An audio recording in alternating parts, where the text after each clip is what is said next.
dans Jérémie, le Seigneur annonce la conquête de l'Égypte par Nebuchadnezzar. La petite histoire, c'est que pendant que le Seigneur voulait juger son peuple, certains se sont dit qu'ils vont aller se cacher en Égypte parce que le roi de Babylone devait venir assiéger Jérusalem.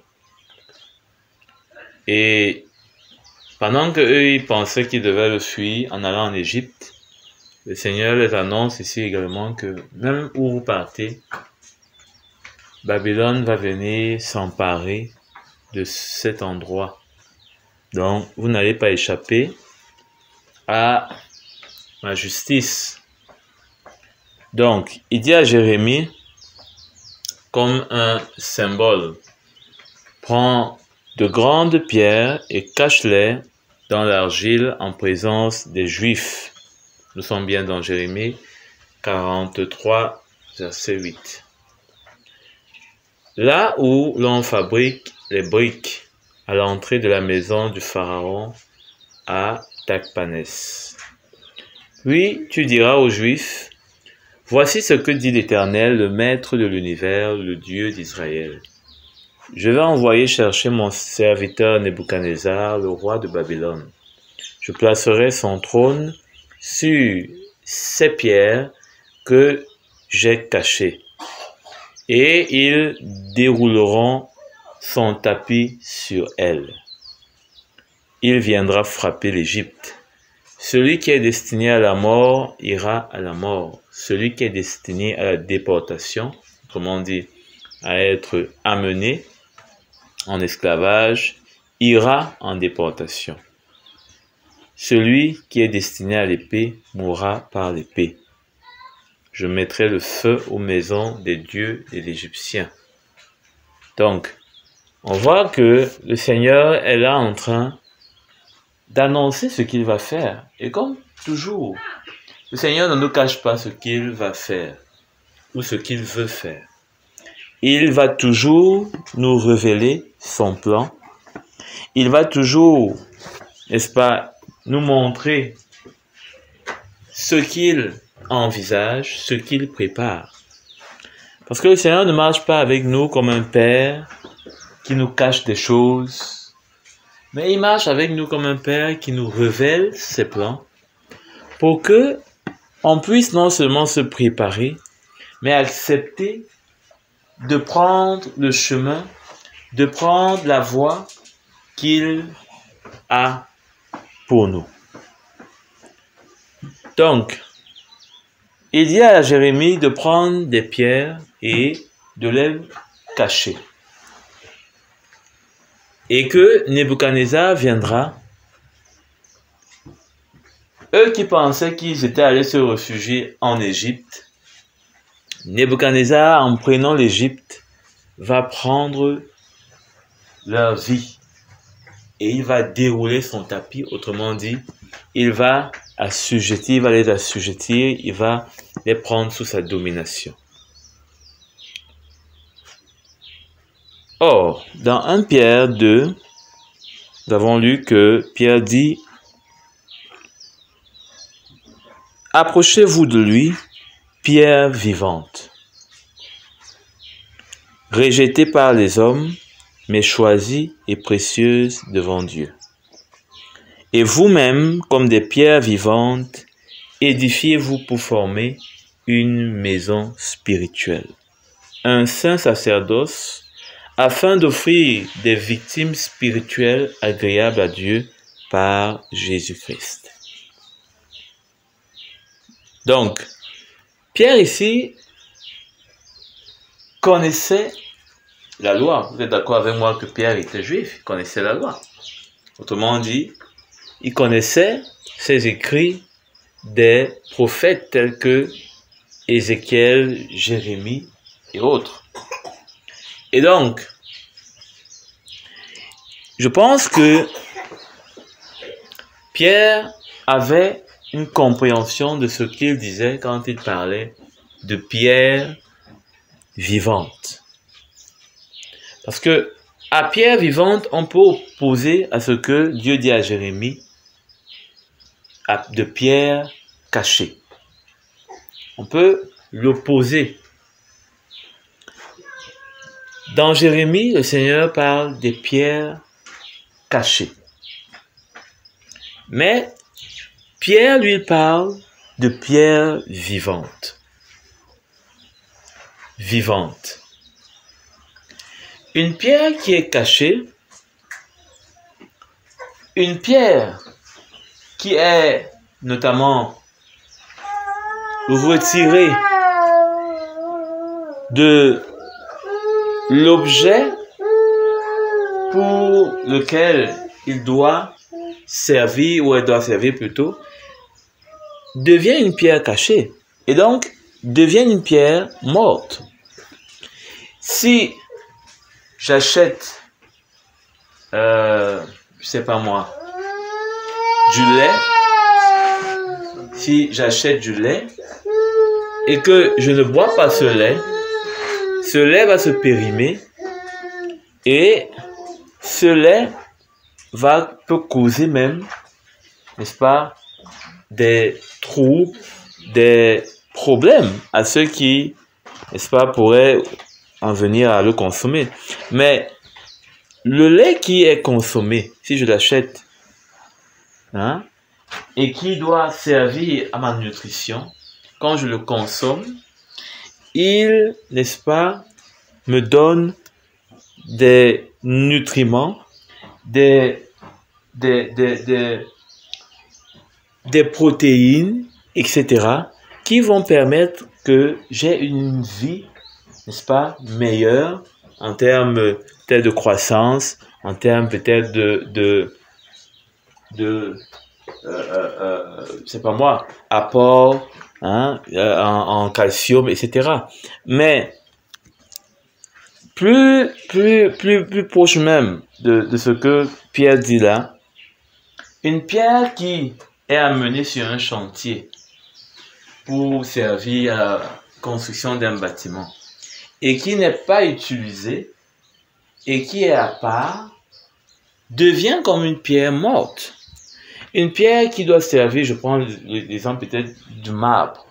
Si j'apporte le marbre et je dis que je veux construire avec le marbre, et que finalement ce marbre-là se retrouve dehors, où il pleut, où il est piétiné, où les chats viennent même se coucher, cette pierre, pour ce que je comprends là de pierre vivante, comme Pierre le dit, cette pierre-là est morte parce qu'elle ne sert pas à ce dont elle est destinée. Et par conséquent, elle ne peut pas pouvoir, si je reste toujours avec l'exemple du marbre, elle ne peut pas me glorifier. Parce que si je mets du marbre dans ma maison, c'est pour que peut-être je reçoive un excellent témoignage, hein, une gloire, peut-être des hommes, une appréciation, hein, voilà, une jolie maison, un bon aperçu de ma maison. Et donc, ça ne me glorifie pas. Puisque ça va rester à l'extérieur, servir pour rien. Hein? Et pourtant, on connaît tous à peu près ce que la valeur du marbre est. Donc, pardon, Pierre dit de s'approcher, n'est-ce pas, de lui, autrement dit du Seigneur. Nous étant des pierres vivantes, nous sommes des pierres, mais nous sommes, il ajoute vivantes.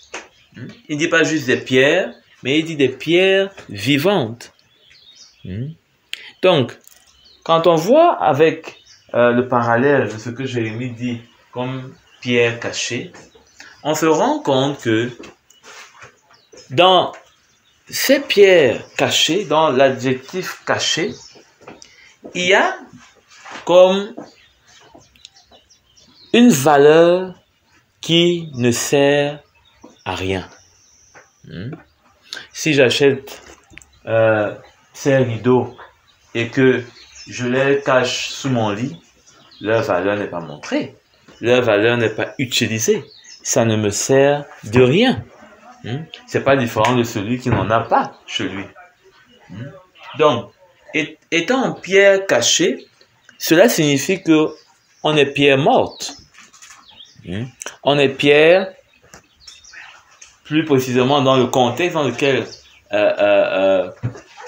Jérémie écrit, ces pierres-là sont des pierres mortes, des pierres d'esclavage.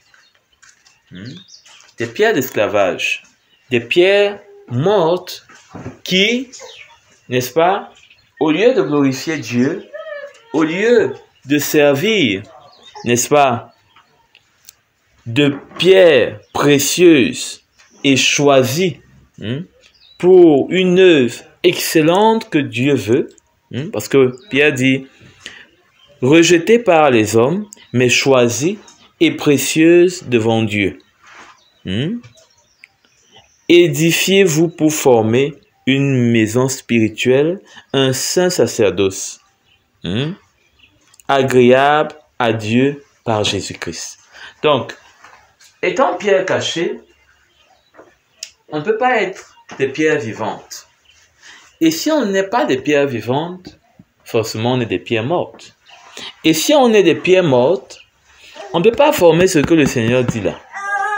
On ne peut pas former ce que le Seigneur attend là. Ce qui peut être agréable là au Seigneur. On ne peut pas former ça. Donc, il faut que on soit des pierres vivantes. Alors, pourquoi est-ce que Jérémie utilise ce langage de pierre cachée?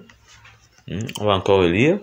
Je placerai son trône sur ces pierres que j'ai cachées, et il déroulera son tapis sur elles. Le fait d'être des pierres cachées nous met dans la posture où, n'étant pas des pierres vivantes qui forment un édifice spirituel dans lequel le Seigneur tire sa gloire, dans lequel le Seigneur déverse son esprit pour nous rendre de plus en plus vivants, eh bien, on ne peut que porter des fruits, des œuvres de la mort, puisqu'on est des pierres cachées, autrement dit mortes, sur lesquelles on vient construire, ou alors sur lesquelles la mort et l'esclavage qui s'ensuit. Parce que là, on est, au lieu d'être utile entre les mains de celui qui peut nous utiliser pour sa gloire, pour être agréable à lui, on va être, n'est-ce pas, des vases vils. On va être, n'est-ce pas, des pierres viles, c'est-à-dire sans valeur. Sans valeur. Et ça, c'est ce que ce peuple juif s'apprêtait à expérimenter. Eux qui étaient un peuple, le peuple de Dieu, eux au milieu duquel le temple de Dieu résidait, au milieu duquel l'Esprit de Dieu parlait, au milieu duquel les prophètes du Dieu véritable existaient, eh bien, ils allaient expérimenter le fait d'être, le statut d'être un peuple sans valeur qui se retrouve sous l'esclavage d'un peuple païen et être, n'est-ce pas, asservi, être, n'est-ce pas, sous la domination d'un autre.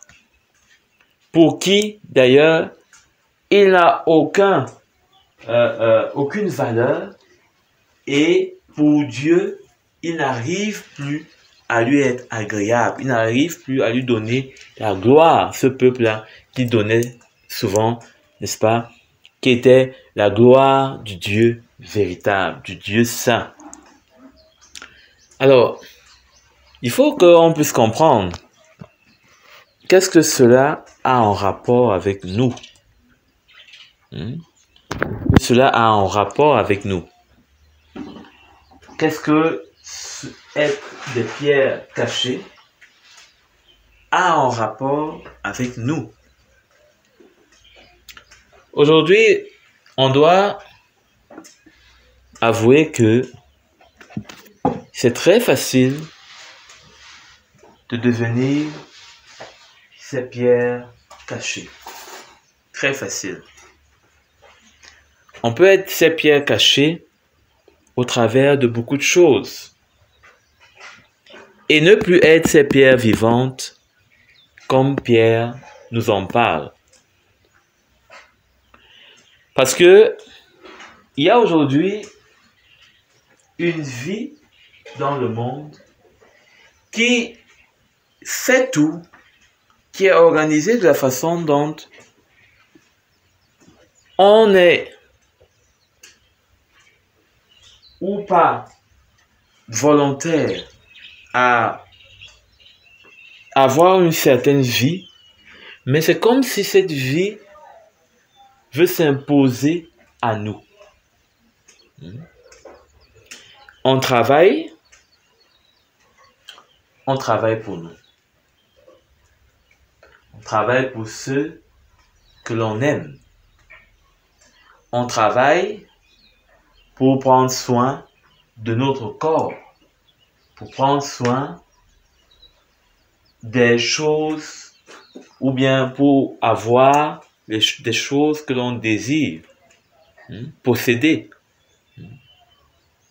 On se lève le matin, on vague à diverses occupations parce que il y a, n'est-ce pas, un désir en nous d'avoir X ou Y. C'est pas à dire que dans l'absolu, cela est mal, parce que le monde est fait ainsi. Si tu ne travailles pas, et Jésus l'a dit, que celui qui ne travaille pas mange non plus. Et Paul lui-même, n'est-ce pas, l'a réaffirmé. Donc, mais cela nous met dans une position où, finalement, nous travaillons pour récolter pour nous. Nous travaillons pour avoir, n'est-ce pas, ce que nous voulons. Ce n'est plus simplement limité aujourd'hui aux vêtements et au manger. Aujourd'hui, il y a des gens qui travaillent pour que 10 générations après lui ne souffrent pas. Pour que peut-être les 5 générations avant lui qui ont souffert ne souffrent plus. On veut parfois, par notre travail, se lancer dans diverses choses que si peut-être on n'avait pas de grands revenus, de grands moyens, on ne s'intéresserait même pas à ce que on est en train de chercher.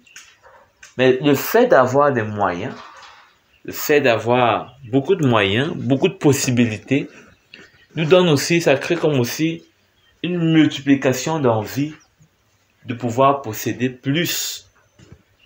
Et c'est là le danger. C'est là le danger. Parce que ça nous rend finalement comme des pierres cachées qui finalement ne rendent plus gloire au Seigneur. Qui finalement ne donnent plus gloire, ne servent plus de gloire au Seigneur.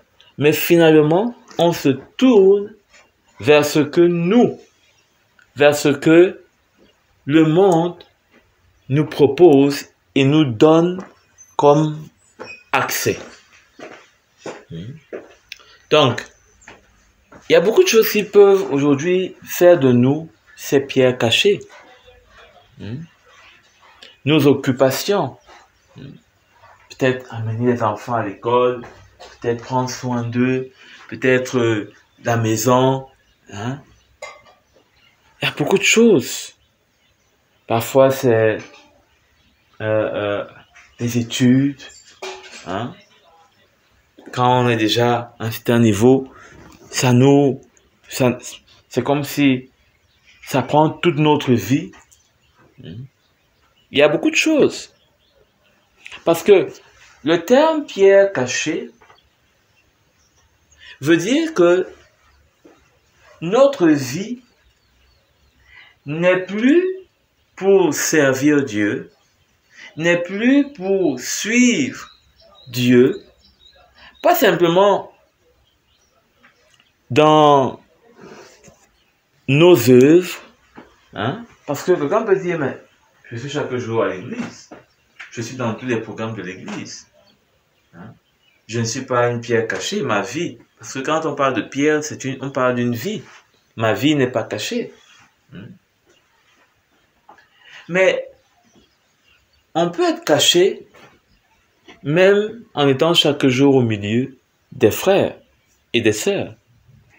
On peut avoir notre vie tellement bien arrangée, tellement bien disposée, un peu comme ce meuble est toujours là à sa place, hein, et ne permettant pas au Seigneur de bouger même d'un mètre, hein, tout en étant dans la maison. C'est-à-dire que c'est un peu comme si notre vie, c'est ce meuble-ci, c'est dans le royaume de Dieu, et on ne permet pas au Seigneur de changer même la position de ce meuble, de changer même l'usage de ce meuble. Pour nous, ce meuble est seulement destiné à quelque chose de précis. Il faut que quand les gens viennent, ils s'asseyent. Si on met la marmite là, ça dérange. Si on mange un enfant, ça dérange. Et pourtant, nous sommes dans le royaume de Dieu. Dieu devrait disposer de nous de la façon dont il veut, de la façon dont il pense, de la façon dont nous-mêmes nous avons dit au Seigneur, tu es mon sauveur et mon Seigneur. Mon Seigneur, c'est-à-dire que je ne décide plus de ma vie, de comment est-ce qu'elle va être utilisée. Mais c'est toi.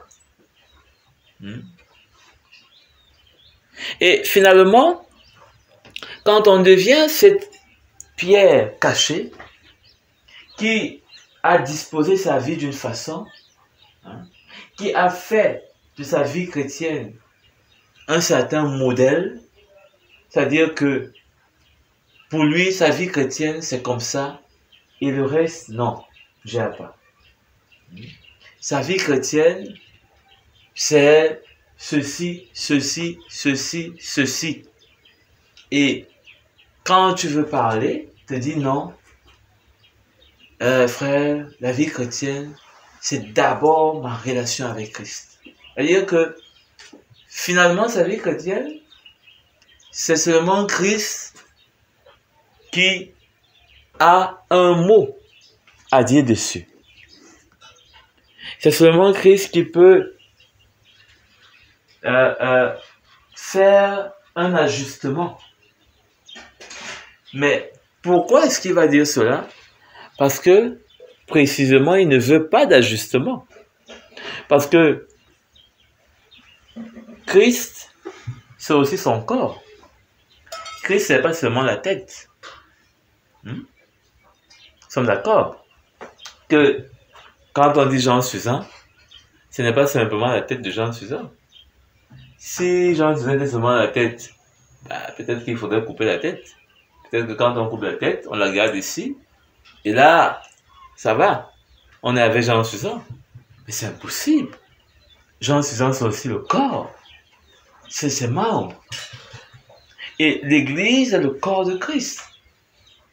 Donc, comment comprendre que quelqu'un te dit, la vie chrétienne, frère, c'est seulement c'est d'abord ma relation personnelle avec Dieu. C'est d'abord ma relation personnelle avec Christ. Tu fais quoi avec son corps, dans lequel tu es censé être et dans lequel tu es censé recevoir aussi de la part de Christ, qui n'est pas séparé de son corps, d'ailleurs. Donc, on peut facilement être des pierres cachées, aussi par une religiosité. On a un style religieux. Notre louange et notre adoration ne sont que peut-être le dimanche. Notre méditation peut-être ne sont que le lundi et le dimanche. Et entre-temps, on n'expérimente rien avec le Seigneur. On n'a pas une vie avec le Seigneur. Et parfois même encore plus pire, on n'a pas une vie avec les bien-aimés. Il y a des assemblées où quand on se sépare le dimanche, on ne se revoit que le dimanche d'après. Si quelqu'un est mort en semaine, ça veut dire que le dimanche suivant, on se revoit. Si quelqu'un a une situation, c'est vrai que pendant les annonces, et s'il n'y a même pas d'annonce, on n'est pas au courant. Donc, on est séparés. On peut prétendre qu'on est en communion avec le Seigneur, frère. Moi, j'ai compris une chose, c'est que c'est d'abord ma relation avec le Seigneur. On peut prétendre avoir une relation avec le Seigneur. Mais si on n'a pas une relation avec son corps, pas une relation juste qui est basée sur le mot frère ou sœur, pas juste une relation qui est basée sur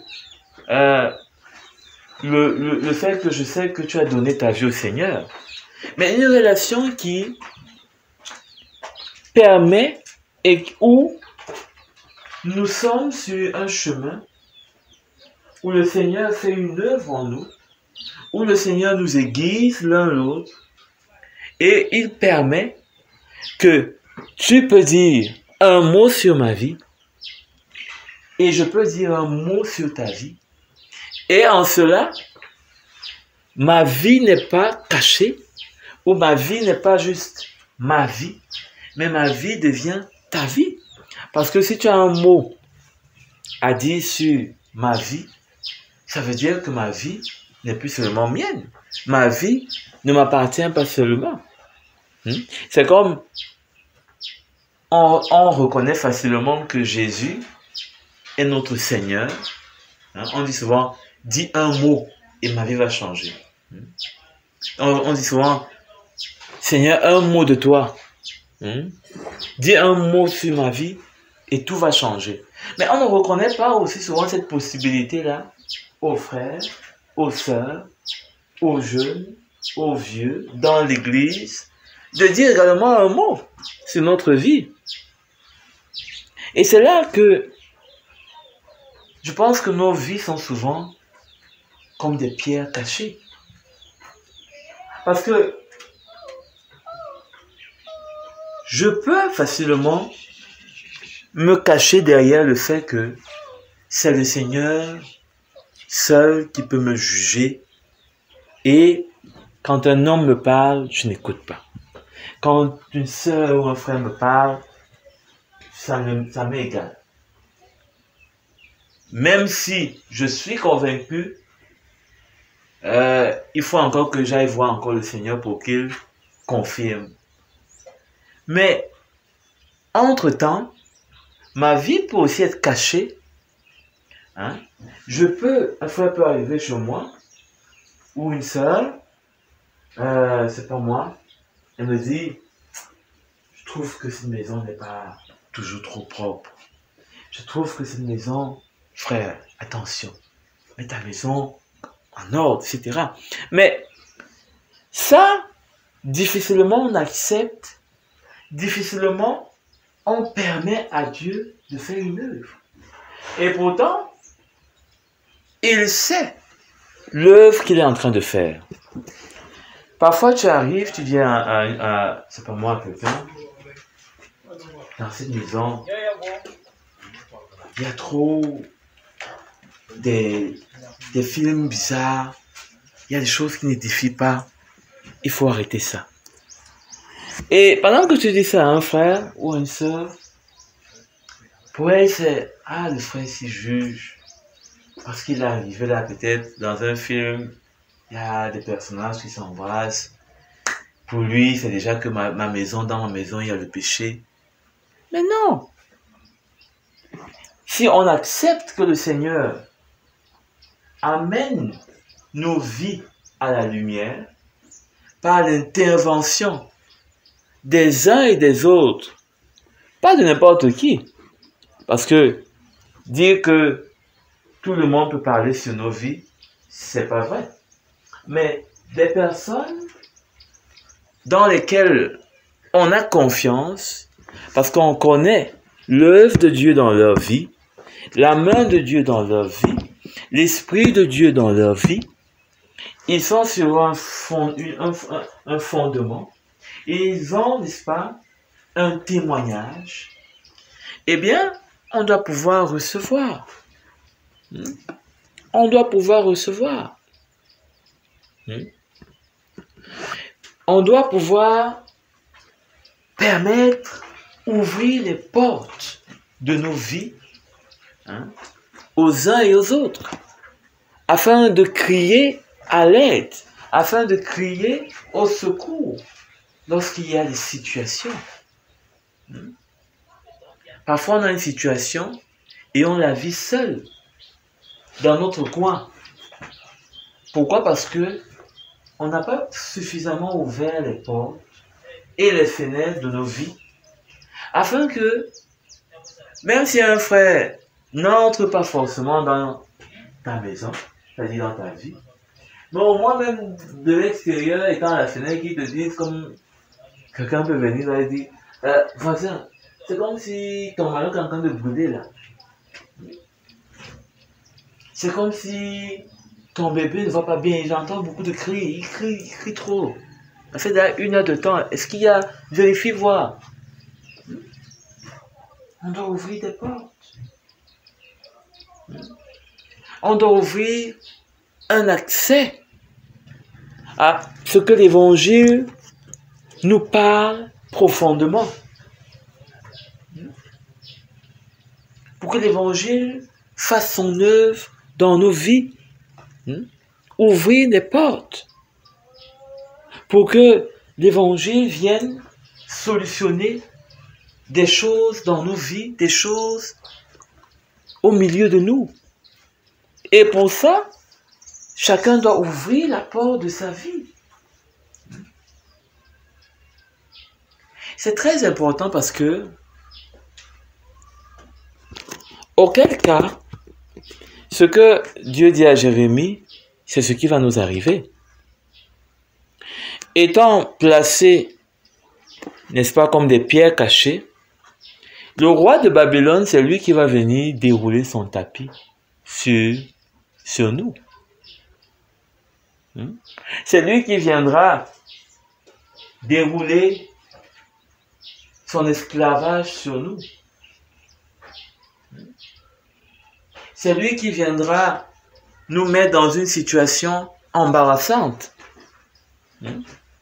Parce que on n'a pas permis à Dieu, au moyen des frères, d'avoir un accès qui nous permet de pouvoir, n'est-ce pas, bénéficier de l'aide du Seigneur.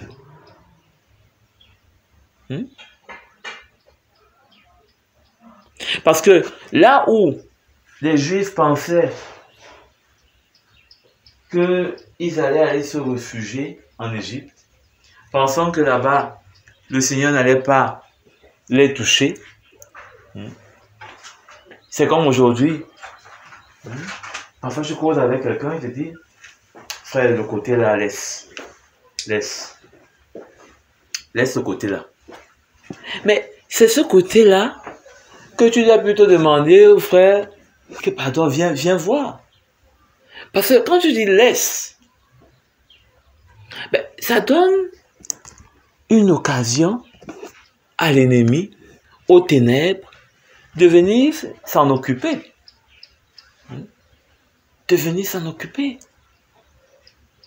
Tu ne permets pas à ce que la lumière du Seigneur vienne. Comme un balai dans les recoins. Enlever la saleté. Enlever. Tu dis dans le coin là, laisse. On va aller, tu dis non, laisse. Tel coin, tu dis non, laisse. Finalement, tu te retrouves avec ta maison toute sale. Toute sale.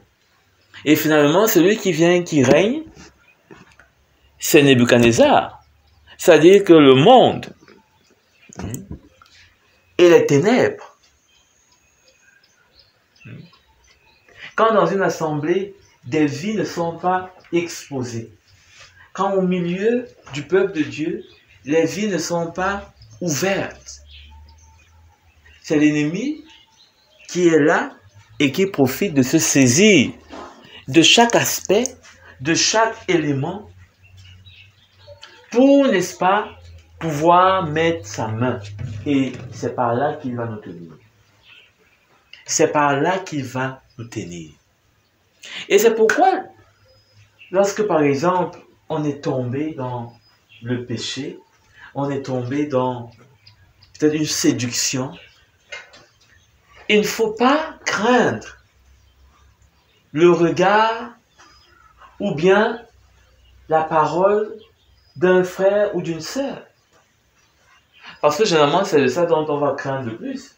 Quand je vais dire aux frères, qu'est-ce qu'ils vont dire? Surtout qu'ils sont souvent très spirituels quand on se retrouve. Qu'est-ce qu'ils vont dire? Et ça nous coupe de la communion. Ça nous met à l'écart. Bien que on peut faire semblant d'être là, mais ça nous met à l'écart.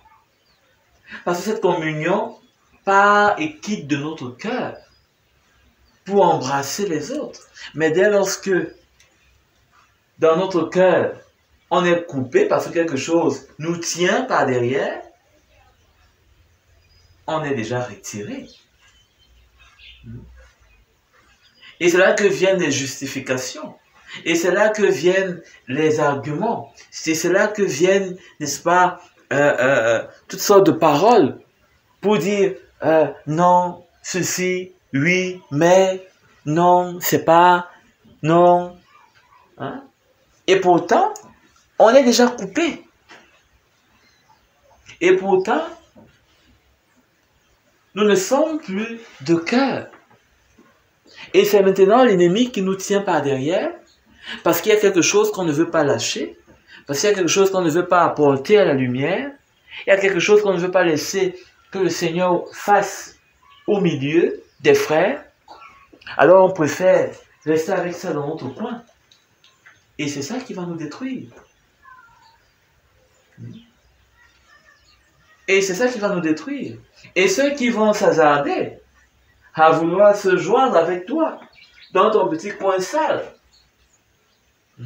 prétextant qu'il n'y a pas de loi, prétextant qu'il n'y a pas qui est la liberté, prétextant qu'on est dans l'esprit, ben, ils vont se joindre à ta saleté. Oui, il n'y a pas de condamnation pour ceux qui sont en Christ, mais c'est pour ceux qui sont en Christ qui se repentent. C'est pour ceux qui sont en Christ qui s'humilient. Pour eux, il n'y a pas de condamnation. Et personne d'ailleurs ne va te condamner. Mais c'est ce qui te tient, qui dans ton cœur. Et la parole du Seigneur, qui ne change pas, qui est vérité, esprit, qui va te juger.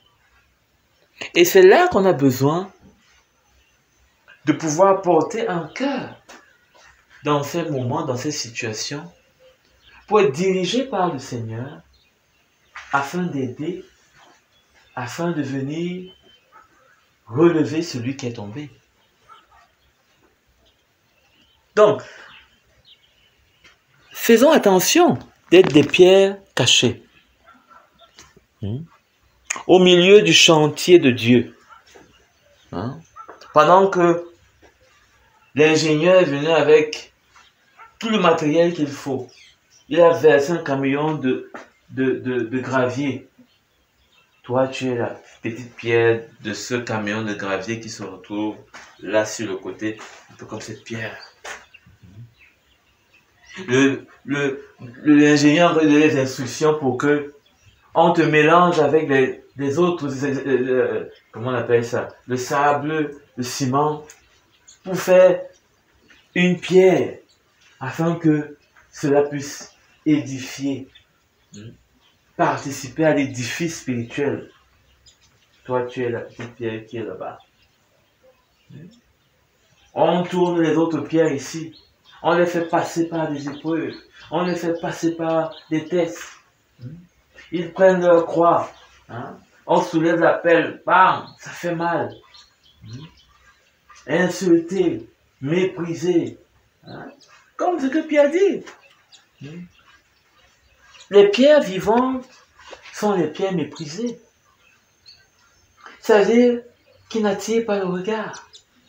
Qui n'ont pour les hommes, pas pour Dieu, mais pour les hommes, aucune valeur.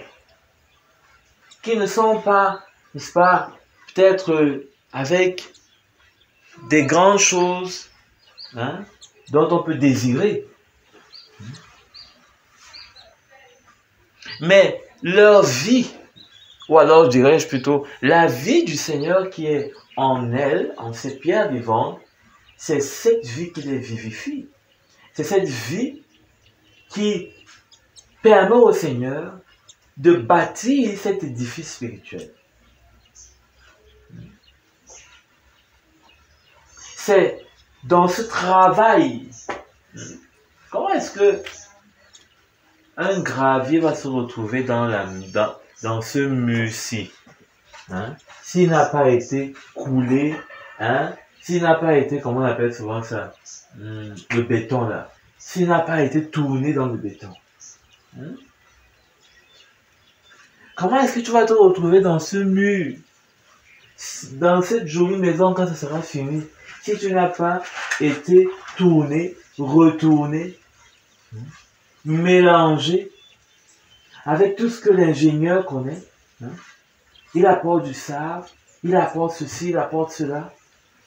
Et tu n'as pas été tourné dedans. Comment tu vas te retrouver dans un mur crépi, monté, crépi, peint?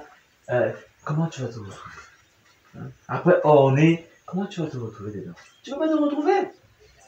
Tu ne peux pas. Si tu es à côté, si tu ne permets pas la même œuvre. C'est pour ça que Pierre dit que il faut s'offrir comme des pierres vivantes. Et pour cela, il commence à dire, approchez-vous de lui. Monsieur Tamé, approchez-vous de lui. N'oublions pas, s'approcher du Seigneur, ce n'est pas seulement s'approcher dans une relation personnelle. C'est aussi de s'approcher de son corps, de ceux avec qui, n'est-ce pas, le Seigneur bâtit, de ceux qui sont dans son corps. C'est pourquoi les chrétiens font cette erreur. Approchez-vous de lui. Il est dans les jeûnes, il est dans les prières, matin, midi, soir, mais personne ne connaît sa vie. Personne ne voit sa vie. Personne ne ressent quelque chose par rapport à sa vie. Et tu dis que tu es proche du Seigneur et on te cherche au milieu des frères, on te cherche du regard, on te voit de loin, on t'aperçoit de loin. Tu es peut-être là tous les dimanches, mais on ne te sent pas. Tu donnes peut-être tes offrandes, c'est pas moi, tu participes à tout ce qu'il faut, mais ta vie elle-même, elle est en dehors. Je ne dis pas que tu dois devenir un activiste dans l'église. Mais je parle de ce cœur-là qui a envie d'être connu des uns et des autres. Qui a envie de recevoir des uns et des autres, qui a envie d'être avec, hein, comme une main d'association, comme celle-là que Paul a donnée aux apôtres. Hein. Une main d'association où on travaille ensemble.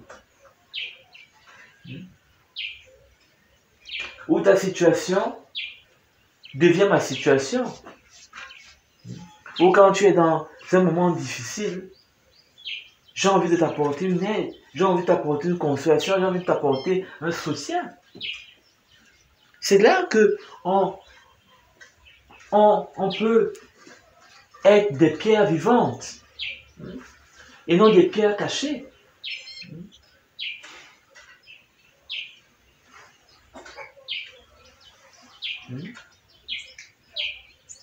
Il y a des frères que tu ne peux pas les voir en semaine parce que leur semaine est déjà arrêtée, fixée. Hein? Il n'y a pas de temps dedans pour autre chose que pour leur vie. Que pour leur vie. Donc, on doit faire attention à cette vie où parfois même on peut donner l'impression qu'on est avec les frères, on est avec les gens, et pourtant on n'est pas avec eux. Ou en tout cas, à un moment donné, on n'est plus trop avec eux.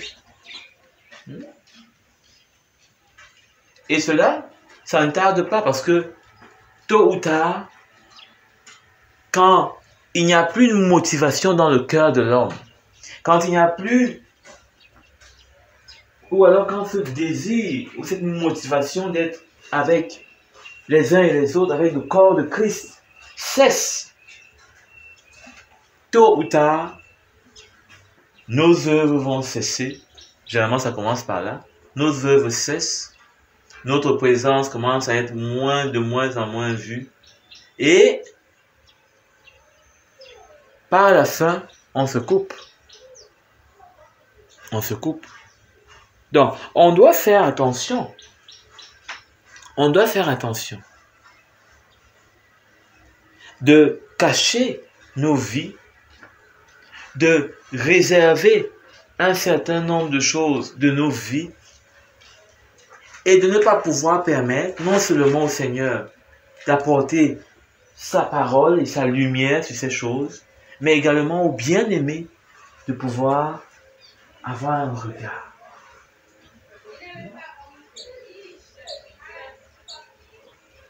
Lorsque on va acheter un camion de gravier, est-ce que dans ce camion de gravier, certains graviers disent à d'autres, toi, ne t'occupe pas de ma vie ici. Est-ce que certaines pierres de ce camion de gravier disent à d'autres, bon, comme moi je suis à l'écart là, toi tu es là-bas dans ce mélange de béton. C'est seulement, c'est ton affaire. Ne t'occupe pas de moi qui suis ici là. Hein? Non. Encore moins celui qui tourne ce béton, le maître d'ouvrage.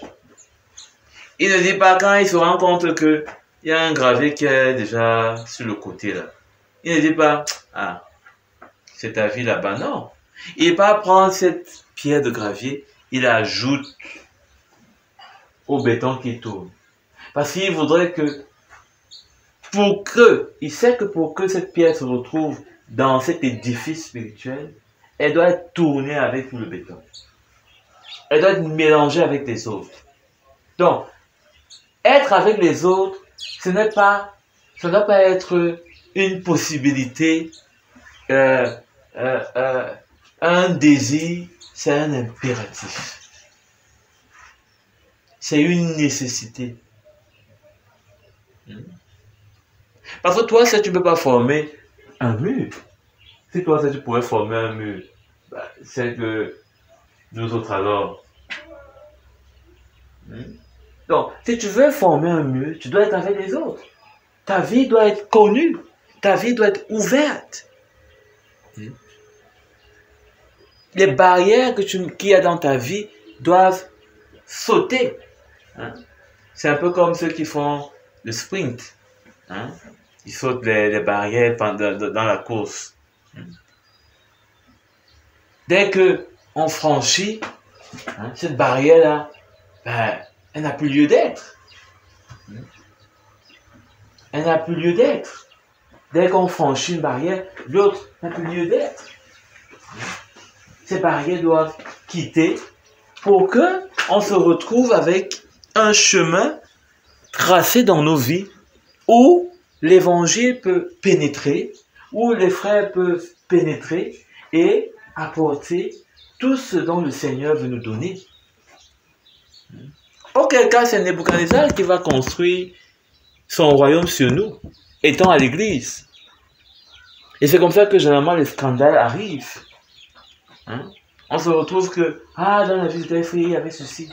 Dans la vie de tel frère, il y avait ceci. Pourquoi? Parce que quelque part dans sa vie, il y avait des obscurités. Sa vie n'était pas entièrement ouverte. Sa vie n'était pas entièrement à découvert. Il y avait encore des chapitres qui étaient encore bien collés, bien fermés. Il y avait encore des chapitres qui étaient encore sous scellés, avec écrit domaine privé, domaine réservé. Et c'est là que l'ennemi, parce que la lumière de Dieu ne vient pas, parce que le conseil de Dieu ne vient pas par les uns et les autres, parce que tu ne permets pas qu'il y ait un travail à ce niveau, eh bien, c'est le trône de Nebuchadnezzar qui vient prendre place. C'est le monde qui vient s'installer.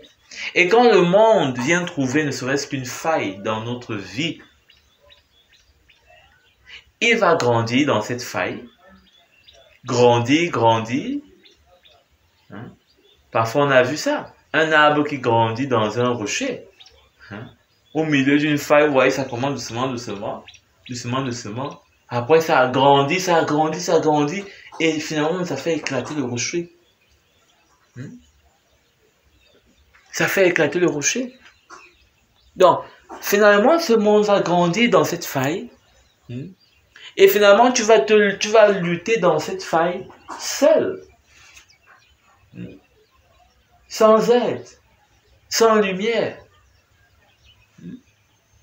Tu vas lutter dedans. Et tu vas finir par te dire même parfois que c'est normal. C'est normal. Je connais des personnes comme ça il a une situation qui n'est pas bien. Il sait que c'est pas... En tout cas, au départ, il savait que c'était pas une situation normale.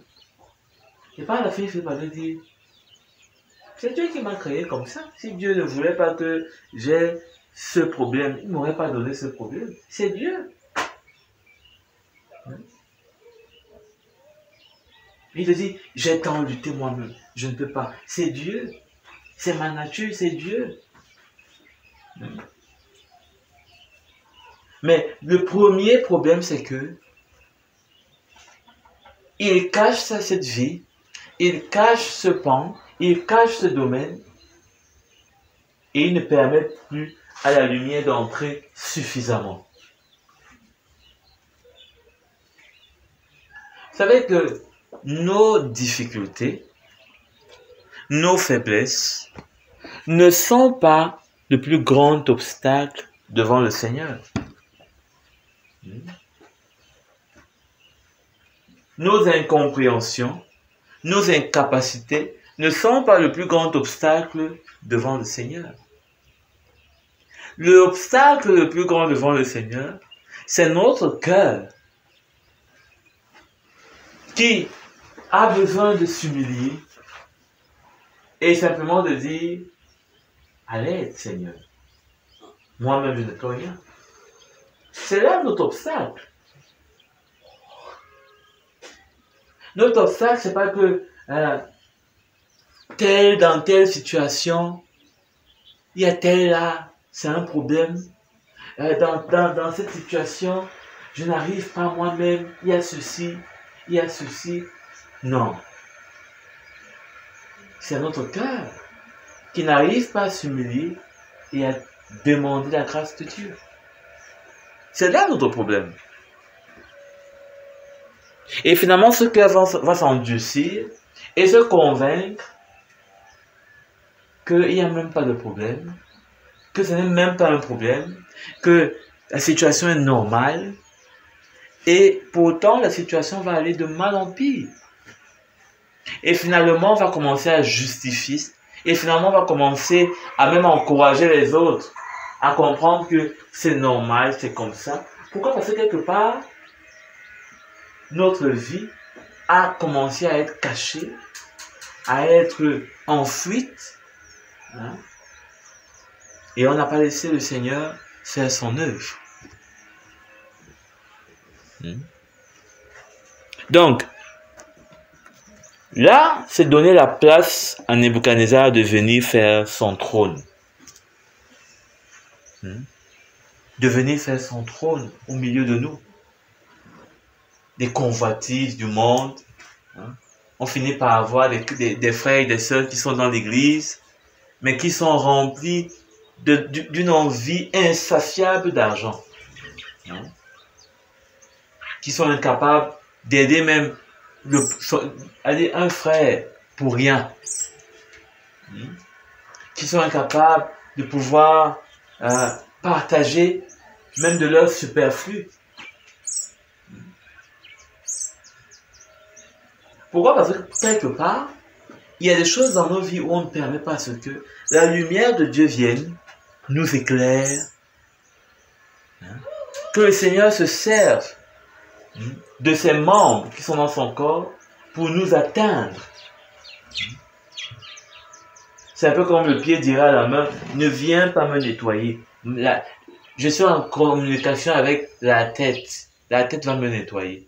La tête va te nettoyer comment? À part si cette tête-là est une tête de main. Tu ne laisses pas que la main descende. Tu oublies que cette main aussi est en communication avec la tête. Et que cette main a reçu les instructions de venir jusqu'au pied. D'entrer jusque dans le sous-ongle. De prendre, même si c'est l'épingle, mais l'important c'est d'arracher ou de percer l'abcès qui est sous le pied. Tu dis non, ne viens pas. Ne viens pas. C'est comme quand on a un abcès, on ne permet même pas que quelqu'un nous touche parce que ça fait tellement mal. Dès que quelqu'un s'approche de là, tu commences à crier comme s'il t'a touché. Mais c'est l'instruction qu'il a reçue de venir vers toi. Ne te justifie non pas que je suis en communication avec la tête. Est-ce que tu sais ce que j'ai reçu de la tête? Tu as reçu quoi de la tête que la main n'a pas aussi reçu de la tête? Tu es plus excellent que la main. Or, si tu ne permets pas que cette main s'approche, ton puits va grandir. À un moment donné, parfois, on va te dire à l'hôpital, il faut seulement amputer. Ça a creusé l'os. Ça a fait pourrir l'os. Il faut seulement amputer. Pourquoi? Parce que l'abcès est sous le pied. Quand on regardait depuis le haut, on ne voyait rien. Or, la tête qui est au courant de tout ce qui se passe dans son corps, sait que sous le pied, malgré tous les faux ongles, malgré le vernis qu'on a mis, malgré qu'on fait les pédicures, manucures, tout est beau, tout paraît beau, en surface, mais il sait qu'il y a quelque chose en bas. Et tu n'arrives pas à permettre que ça arrive, que la guérison vienne. Et c'est là que finalement, tu vas faire pourrir tout un pied. Tout un pied. Donc, ne cachons pas nos vies. Ne cachons pas des situations dans nos vies. Parfois, il y a des choses qui nous arrivent dans nos familles. Ça fait tellement honte que tu as même du mal à partager ça avec quelqu'un. Parfois, c'est dans les foyers. Tu vas te demander, comment est-ce qu'on va me croire? C'est lui qui prophétise toujours pendant le culte. Qui va me croire? Amenons nos vies. Exposons nos vies. entrons dans des relations spirituelles profondes, véritables. N'ayons pas peur. Tu vois quelque chose dans la vie d'un frère, dis pas que qu'est-ce que je peux même dire à ce frère? C'est lui qui prêche chaque jour. Il connaît beaucoup de versets. Maman, je vais m'en sortir. Dis d'abord. La Bible nous dit que on n'a pas de force devant la vérité. Même s'il connaît tous les versets, la vérité qui va sortir de ta bouche n'aura pas besoin, il n'aura pas peur d'aucun verset. Parce que cette vérité-là va d'ailleurs exposer le verset. Il va montrer à la personne que ce verset-là, il l'utilise dans la chair. N'ayons pas peur. Parce que on peut également cacher, être des pierres cachées dans le sens où on sait qu'il faut parler, on voit quelque chose dans la vie d'un frère, on voit quelque chose. Je ne dis pas que dès que tu as vu, il faudra ouvrir la bouche, non. Bien sûr qu'on a toujours besoin de la sagesse qui vient de l'Esprit de Dieu. Dès que j'ai vu, je viens de voir. Non. Tu crois que lui-même n'a pas vu avant toi? Est-ce que l'Esprit de Dieu fait son œuvre dans sa vie? Mais je te parle de ces situations dans lesquelles le frère, toi-même, tu vois qu'il ne voit plus. Toi-même, tu vois qu'il ne comprend plus.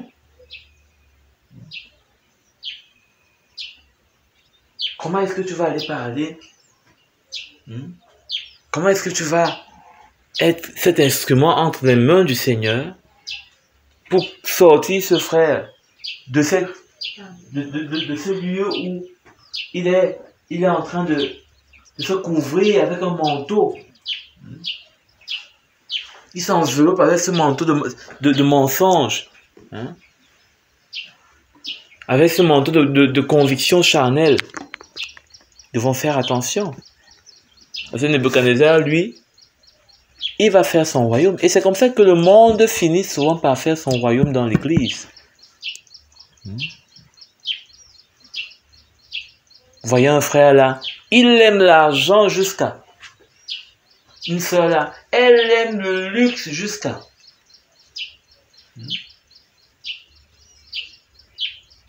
Tu as dans sa maison, quand même tu comprends que elle aime le luxe. Et tu comprends vite parce que cette sœur là, elle ne vient jamais chez les autres parce que elle ne voit pas ce que ça peut lui apporter. Tu comprends?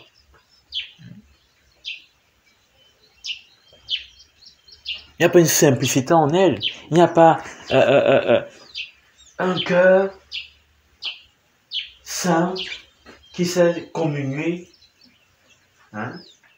en dehors de tout aspect, en dehors de tout objet d'intérêt, de tout sens. Non.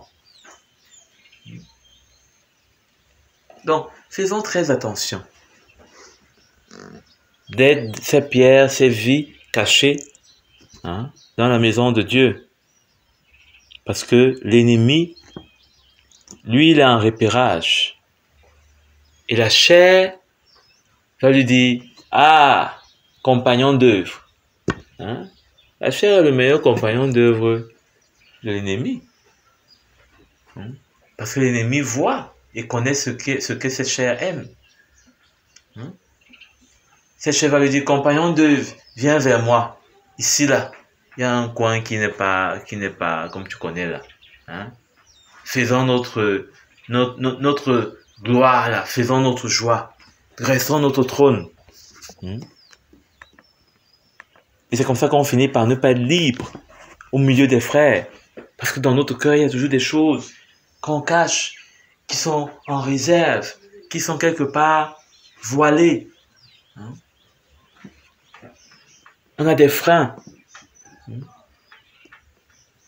On ne peut pas parler dans la liberté. Parce qu'on se dit, moi-même, si je parle, moi-même dans ma vie d'abord, est-ce que... Donc, il viendra frapper l'Égypte.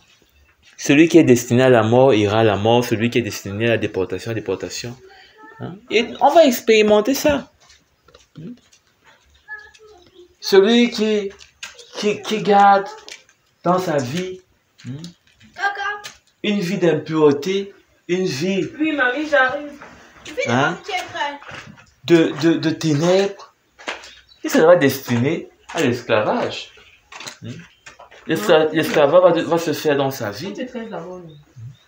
L'esclavage va se faire dans sa vie. Celui qui est destiné à l'épée hein, mourra par l'épée. Peut-être que tu es là, peut-être que tu es là dans l'église et tu as une facilité, tu as encore cette faiblesse de voler. On pense tout seulement un jour quand on est en train de suivre dans un quartier. On dit, mais on suit qui, on dit c'est le frère dans ce temps. Il a fait quoi? Il a volé. C'est la mort, c'est l'épée qui va te trouver. Parce que tu allais te cacher ta vie. Il y avait des aspects en sous-marinage là-bas. Hein?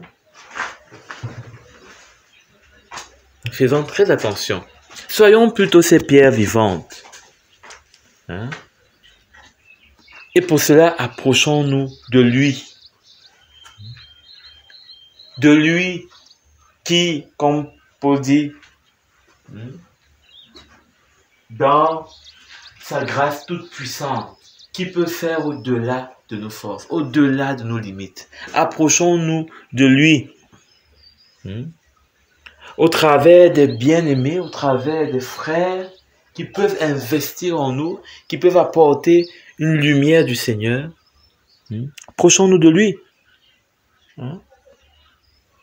Soyons prêts à être ces pierres vivantes, ces pierres qui reçoivent la vie du Seigneur.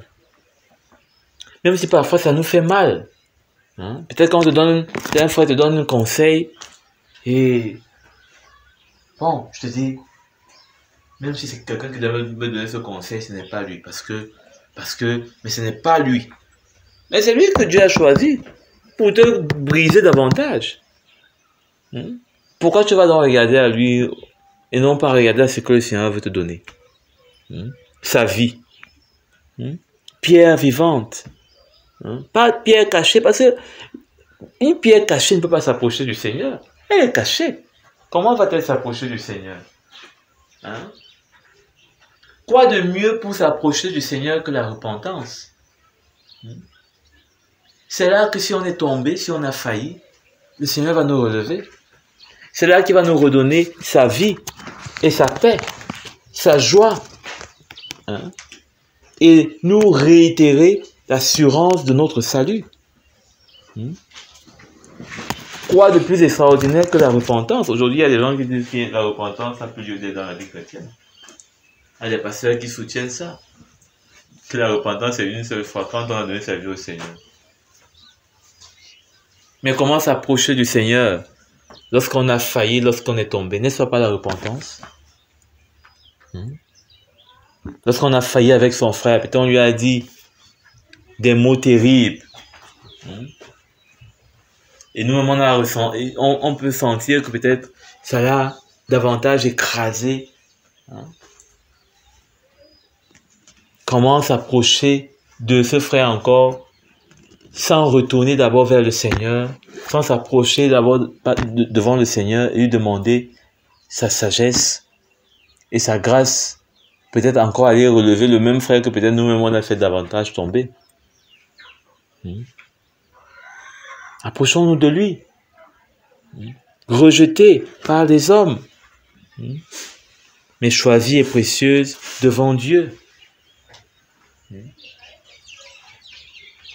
On peut se sentir peut-être rejeté, et c'est ça qui a causé qu'on est devenu des pierres cachées. Peut-être on a senti que dans ce milieu-ci, quand tu avoues un péché, tu peux, même si on te dit qu'on t'a pardonné, mais tu peux perdre beaucoup de privilèges. Mais le Seigneur est là.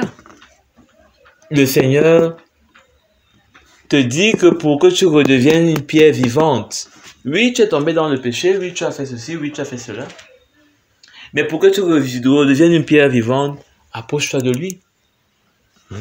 Et sûrement qu'au milieu de cette assemblée que tu dis que le climat est trop spirituel, le Seigneur va permettre que tu aies au moins un frère qui aura assez d'amour, assez de compassion pour venir vers toi, pour te dire ne pleure pas, pour te dire tu n'es pas rejeté par le Seigneur, peut-être pas par ceux-ci, tu n'es pas rejeté, tu es rejeté, mais par le Seigneur, tu ne l'es pas.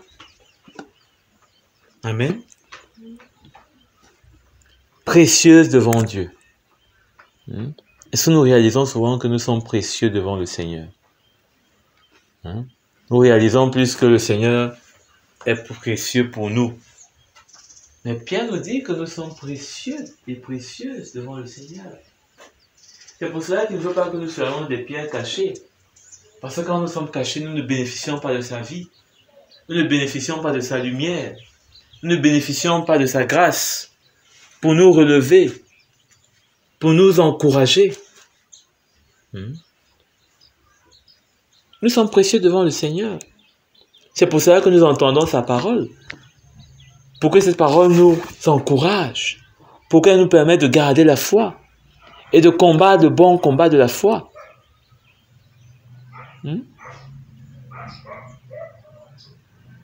Et ceci dans le but, étant des pierres vivantes, édifiez-vous pour former une maison spirituelle. Amen. Voilà l'objectif d'être des pierres vivantes. Former une maison spirituelle, pas former une maison charnelle. Aujourd'hui, dans beaucoup d'assemblées, on forme une maison charnelle, pensant qu'on forme cet édifice spirituel, dont même Éphésiens parle. Paul parle de ça dans Éphésiens 4. On peut facilement former une maison charnelle quand on est des pierres cachées. La première caractéristique d'une pierre cachée, c'est qu'il n'y a pas l'œuvre de Dieu dans sa vie. Il n'y a pas cette œuvre de la croix dans sa vie. Il n'y a pas cette œuvre de la mort et de la résurrection de Christ dans sa vie. Puisqu'elle est cachée, comment est-ce qu'elle va avoir cette œuvre? Je nous ai pris l'exemple des pierres que l'on tourne dans le béton. Comment est-ce que tu seras mouillé de la vie du Seigneur? Comment est-ce que tu seras brisé par la main du Seigneur pour bénéficier de son œuvre, de sa grâce, dans cette œuvre de coulage, dans cette œuvre où il tourne son béton pour former, pour faire ses briques, pour faire cet édifice spirituel. Comment est-ce que tu peux être dans ce mur de l'édifice si tu n'es pas tourné dans ce béton, si tu n'es pas tourné dans sa main, si les épreuves ne sont pas ton partage et que tu gardes un cœur pur dans ces épreuves envers quiconque et envers le Seigneur. Il y a afin de former, édifiez-vous pour former une maison spirituelle. Parce que quand on va s'approcher du Seigneur, on sera édifié. On ne s'approche pas du Seigneur pour le regarder comme le chien devant la télé.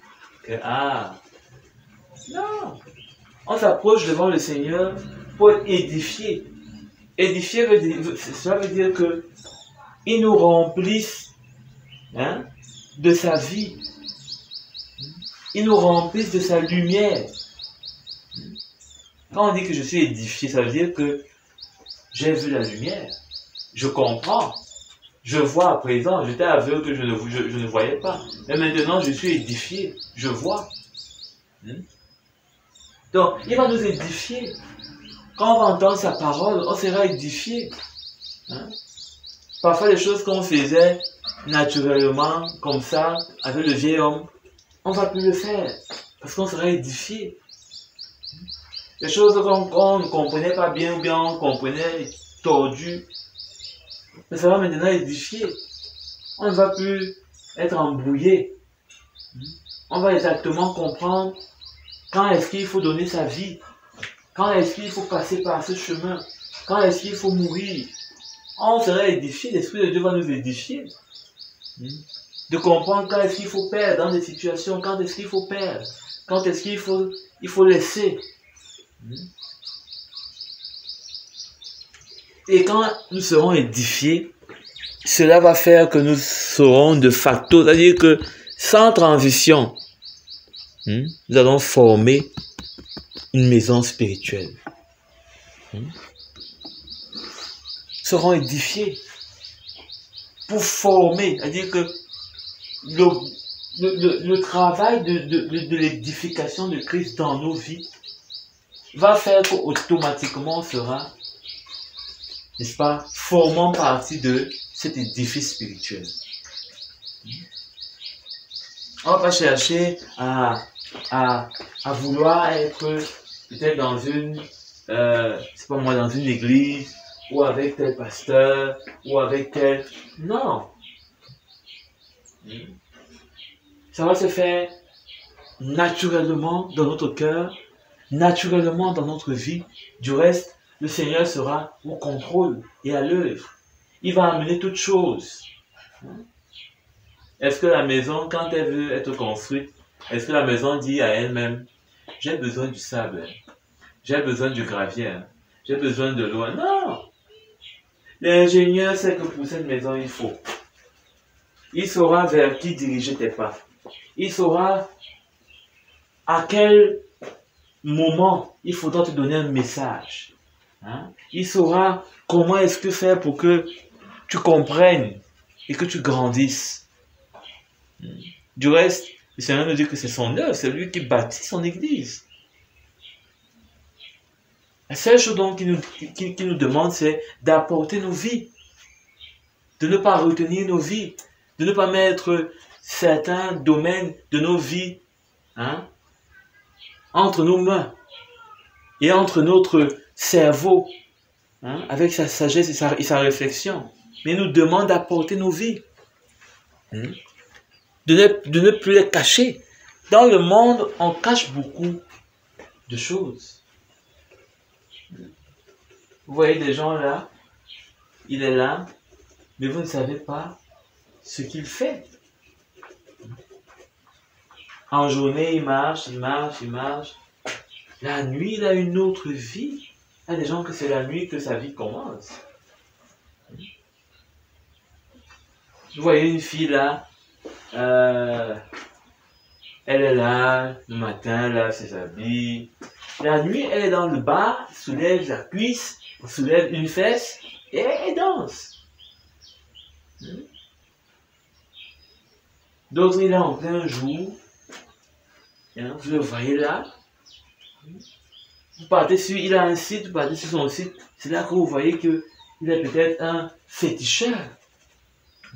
Il est peut-être, c'est pas moi.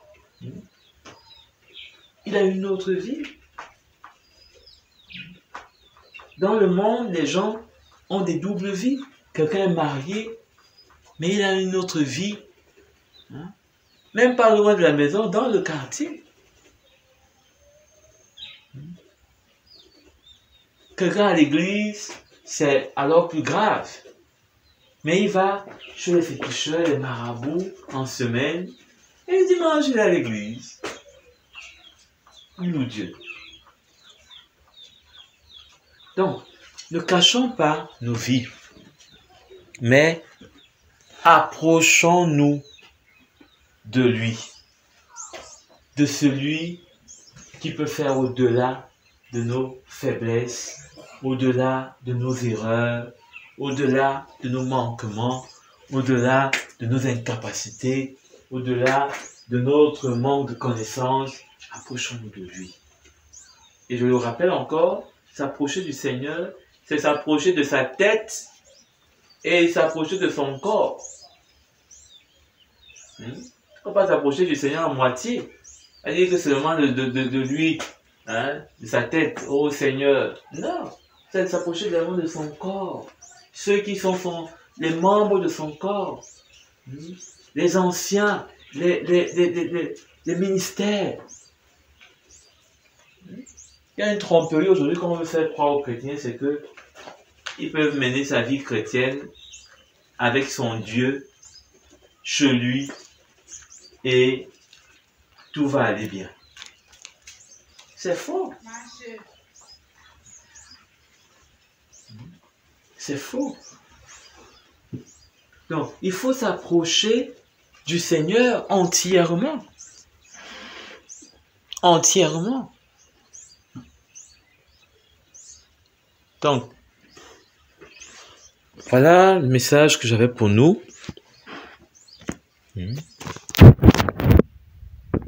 Retenons que nos vies doivent être exposées. Exposées. Je pense bien que c'est encore Éphésiens, Corinthiens. Paul dit, n'est-ce pas, que étant des enfants de lumière, marchons comme notre Père, n'est-ce pas, est dans la lumière. Marchons en pleine lumière. Même Jean dit cela. Dieu est dans la lumière. Si nous sommes des enfants de lumière, nous devons marcher comme notre Père est dans la lumière. Et c'est alors que nous serons en communion avec lui. Mais si nous disons que nous ne sommes pas menteurs, si nous disons que non, on n'a pas péché alors qu'on a péché, si nous disons que non, on n'est pas tombé alors que tout le monde voit qu'on est tombé, attention. Attention. Donc, faisons très très attention. Surtout que si Christ ne règne pas sur nous, c'est notre chair qui va régner sur nous. Comme les Juifs n'ont pas voulu se soumettre à Dieu dans son plan d'aller à Babylone, ils ont pensé qu'en allant en Égypte, ils seront épargnés. C'est maintenant le roi de Babylone qui est venu faire son trône sur eux là-bas même. C'est lui qui est venu faire son trône. S'il a dit dans ce verset que il va dérouler son tapis sur eux et mettre son trône. Tu ne peux pas vivre dans la chair et tu crois que c'est Christ qui est sur le trône. Non. C'est le monde et ta chair qui est sur le trône de ta vie. Et ça nous arrête. Parce que quand la chair est sur le trône de nos vies, ça nous rend comme des choses sans vie. C'est pour ça que Pierre parle de pierres vivantes. Ça nous rend comme des pierres mortes. Tu as des dons, on n'arrive pas à avoir ces dons. Tu as une compréhension peut-être de l'esprit qui peut être profitable, mais on n'arrive pas à avoir ça. Tu as, c'est pas moi, une capacité, un talent, on n'arrive pas à avoir ça. Je me rappelle plus le verset, mais la parole de Dieu nous dit que ceux qui font les idoles sont semblables à leurs idoles. C'est-à-dire que tu fabriques un idole, mais tu es semblable à l'idole, puisque ton service sera pour l'idole. Et comme l'idole n'est pas vivante, ce que tu fais pour servir n'est pas vivant. Ton service n'est pas vivant, ton service est mort. Donc, tu es semblable à ton idole. Ton idole est mort, tu es mort. Mais nous servons un Dieu vivant. Donc, on doit avoir une vie vivante. Pas une vie de routine, pas une vie... Vous imaginez un peu si tu es marié depuis 30 ans, si c'était une vie morte, c'est qu'aujourd'hui, 30 ans après, les ossements ont blanchi. C'est qu'on ne devait pas profiter. C'est qu'on ne devait pas être éclairé jusqu'à aujourd'hui. Donc, on doit servir Dieu avec sa vie. Et ça nous demande de sortir de nos cachettes, de sortir de nos petits trucs, Hein, un peu comme des femmes qui emballent souvent leurs argent, ils plient, ils mettent là, dans leur coin où elles seules savent. Hein, parfois, tu prends le pain, on te dit même qu'il y a l'argent dans le pain, tu ne crois pas parce que elle seule qui sait comprendre ce qu'elle a mis dans quel trou, dans quel angle. Sortons de là. Et que le Seigneur nous aide. C'est pas pour nous condamner. C'est pas pour nous juger. En tout cas, pas avec un jugement de colère, mais un jugement de grâce qui va nous épargner de la colère, qui va nous épargner des scandales que de plus en plus on retrouve dans la maison de Dieu, qui vont nous épargner d'être un obstacle, même devant les païens. Quand un païen va entendre que c'est le pasteur qui est en adultère avec la choriste, mais il va venir faire quoi dans ton assemblée? Mais moi-même, je suis mieux je pars en enfer. Parce que toi-même, ton église, c'est la porte d'enfer même. Amen. Donc que le Seigneur nous aide à être des pierres vivantes et non des pierres cachées. Des pierres qui participent à un édifice spirituel, pas à un édifice charnel. Et chacun de nous, c'est notre responsabilité. L'église peut devenir un endroit charnel, comme aujourd'hui on peut constater, dans X groupes, dans X assemblées, que ça devient la chair. Et c'est parce qu'effectivement, parfois, beaucoup de fois même, les vies n'ont pas été apportées, les vies ne se sont pas mises à la lumière. Comment comprendre que quelqu'un a 6 enfants et dispatché comme ça dans les, je sais même pas comment dire, et encore on voit un autre enfant et on est surpris. Quel est d'abord l'ordre? Quand on connaît le Seigneur, je crois que la première des choses qui nous vient souvent à l'esprit, c'est de mettre de l'ordre dans nos vies. Quand on connaît le Seigneur, on veut mettre de l'ordre. Parce que Dieu est un Dieu d'ordre. Comment est-ce que tu as connu le Seigneur? Tu as connu ce message de la croix? Si véritablement, c'est vrai qu'on n'a pas la révélation de ce message en une seule fois, en un jour. Mais est-ce que on s'est approché, comme on lisait dans Pierre, pour être ces pierres vivantes?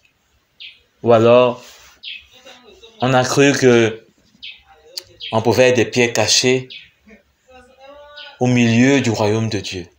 Non. Non. Il n'y a rien. J'en dis, il n'y a pas de ténèbres en Dieu. Ni d'ombre de ténèbres. C'est-à-dire que il y a rien qui peut faire que quelque chose est dans l'obscurité en la présence de Dieu, dans le royaume de Dieu. Rien. Et c'est pour ça qu'il est promis que tout ce qui est caché sera révélé. Parce que le Seigneur est lumière.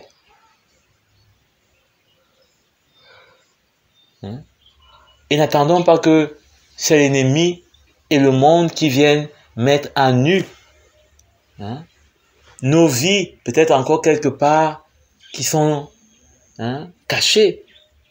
Permettons au Seigneur, dans son amour, dans sa patience, dans sa grâce et dans sa toute puissance, de faire ce que peut-être depuis des années, on n'a pas été capable de faire par nous-mêmes, de faire des choses, de voir nos vies devenir vraiment ces pierres vivantes.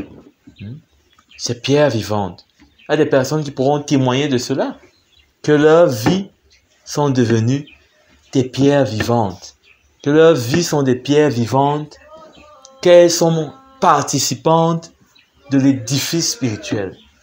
On doit être tous capables de le dire, sans trembler, sans avoir une conscience qui nous juge. C'est pas à dire qu'on sera parfait. Mais la perfection commence lorsqu'on se soumet au Seigneur. lorsqu'on reconnaît que lui, il peut nous rendre parfaits. Si nous, on accepte de reconnaître nos imperfections. Amen. Donc,